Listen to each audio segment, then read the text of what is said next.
Democrat-led cities across the country are struggling to keep up with the busloads of migrants being sent from Texas. More buses arrived in New York City just this morning. In Chicago, migrants bused to the sanctuary city are now being sent off to the suburbs to deal with the overflow. And Washington, D.C. has declared a state of emergency over the migrant surge. And after California guaranteed migrants free health care and New York City offered free phones, now Georgia governor candidate Stacey Abrams is weighing in, pushing for free or low-cost college, telling an audience at Valdosta State University this week, quote, "If you finish high school, you should be able to attend any college to which you are qualified to attend, no matter what your documentation says. You finish high school here, you live in this state, you should be able to pay in-state tuition." It's an artificial impediment to require immigrant students who are undocumented to pay out-of-state tuition when they graduated from a Georgia high school. Kaylee, part of the rub, I believe, for Americans, not to speak for everyone, but is that a lot of our neighbors are working two jobs right now to make ends meet. They are cutting down on the cost of living for themselves and things they can give to their children so that they can afford a phone for work and the like. And now they are hearing about the plethora of free things being given to hundreds of thousands of people that are coming across the border illegally. How is that fair? Bingo. You're a blue-collar worker. You hit the nail on the head. Imagine how you feel. Okay, let's say you didn't go to college, right? You're working hard, blue-collar factory job, didn't go to college, and you're told you're going to pay your neighbor's kid's student loan debt, which is what the Biden administration has told you. Then you go to your seat of government, if you're a Georgia resident, and your wannabe governor has said, oh, and we want to help, illegal immigrants go to college here and get this, lavish in-state tuition deal. And then you look over to New York, and these illegal migrants are staying in these big fancy hotels. What does this say to the blue-collar worker, the forgotten man and woman in this country? We don't care about you. And you ask why there's been a big flee of these Reagan Democrats who were Democrats who voted for Reagan, Democrats who are now have returned home to the Republican Party. It's because of things like this. And each time they do this, it's just putting a knife in that wound of the working class. And Harris, I think what this administration has a knack for doing is trying to gaslight of whose money is whose. So, they talk about government fund. That's the taxpayers' dollars. This isn't charity. We are all on board for charity and philanthropy. But this is being told that your tax dollars and your hard-earned money, which is valued so much less now, is being used instead of to you and your family for people who have come here illegally when we are struggling. How, again, is that acceptable? Well, how is it necessarily what was meant about legal immigration so many years ago, which made us a fantastic country?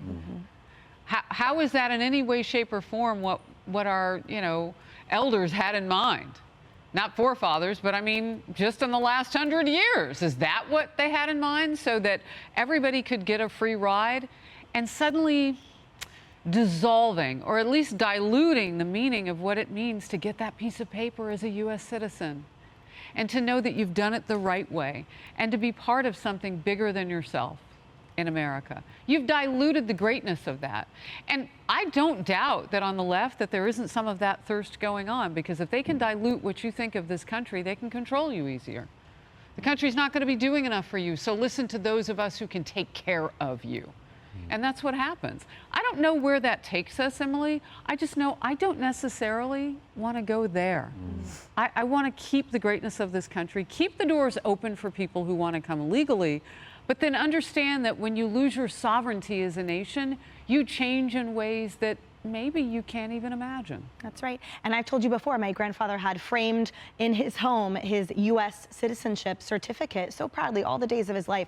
Douglas, I'm curious too, we've talked about a lot in this ongoing conversation, so we have the D.C. mayor declaring a state of emergency for 4,000 migrants when the southern border has been absolutely just slammed in the face by hundreds of thousands of migrants and spread throughout the country. And the question is, how is it not so transparent when you have mayors like Mayor Eric Adams here in New York that say, oh, of course we welcome everyone, and of course everyone is equal, we just need a little bit more resources to care for them. And then we have the declaration of a state of emergency, and then demonizes the GOP and governors like Governor Abbott, who are just frank about, look, we don't have these resources. It's not about being welcoming. It's about being legal, sticking to the rule of law so that our resources are not diluted, as Harris said, for the American citizens who are struggling. That's right. Look, look, I mean, some people talk about legal and illegal immigration as if there's a sort of no particular difference. Yes. And I always say, no, there is a difference. And you know what the difference is? The law. The law. Yeah. And if you don't have the law, you don't have a country. Yeah. It's as straightforward as that. I saw something very similar to what is happening in America today happen in Europe in 2015. I wrote a book about it, The Strange Death of Europe, that came out in 2017. And I saw exactly the same thing happen then. You had preening left-wing politicians polishing their halos, telling people we must let everyone in, but they were always the people away from the front line of the borders. And the people on the borders, on that occasion in Italy and Greece and elsewhere, they were having to deal with the thousands and thousands of people every day coming in to Europe then as they are to America today.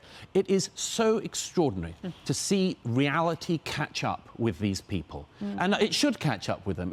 I don't have any sympathy for the governors and others in New York and Washington and the other places who, as I say, have been grandstanding for all these years about sanctuary cities and much more. This is when they realize how the southern states are feeling. This is when they realize that their preening has consequences. Keep telling people that illegal immigration isn't an issue and it will be on your doorstep. And that is why this great nation's capital, Washington, D.C., now looks, to my mind, like a tent city. You know, you come out of Union Station, the place is covered in homeless tents. I saw it recently. Every green space. Yeah. Every and police green tell you space. try not to come in at night. Yeah. If you can Wow. take trains that In don't DC. get you in late. Yeah. So Americans, right, we don't have baby formula, we don't have enough money to cover inflation or cost of living, but you get a free phone and you get a free phone and you get a free phone to everyone that comes over. Or the you border. get in-state tuition if you come here illegally. And I think that what Stacey Abrams said, very easy for her to say now when she's running for governor, but what if she wins, puts that policy into practice? And then what happens is that you have American students whose families pay taxes in Georgia who then lose a spot for an in-state tuition slot. And therein lies the crux of this illegal immigration issue, where there are real world consequences to this. And some of them are very big.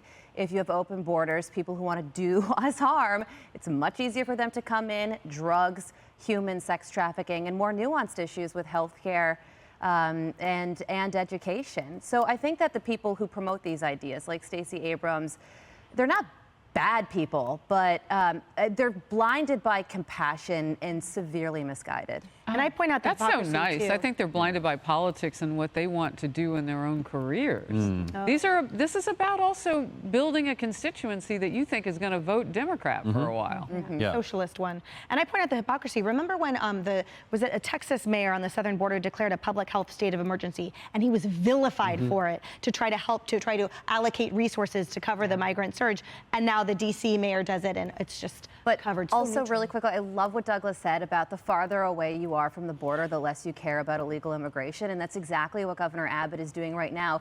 He's really trying to bring the border to those mayors and governors who have said that they don't really care about the issue, that he's bad for how he's handling it. And they now are not handling it well at all. With the exception of the fentanyl overdoses that have absolutely impacted every state. And that's why in that lawsuit filed by 23 states against the federal government that said do something, secure and protect us down here, it included 22 additional states throughout the country, because it's really felt everywhere. I love your point. You're absolutely right. Hey everyone, I'm Emily Campagno. Catch me and my co-hosts Harris Faulkner and Kaylee McEnany on Outnumbered every weekday at 12 p.m. Eastern, or set your DVR. Also, don't forget to subscribe to the Fox News YouTube page for daily highlights.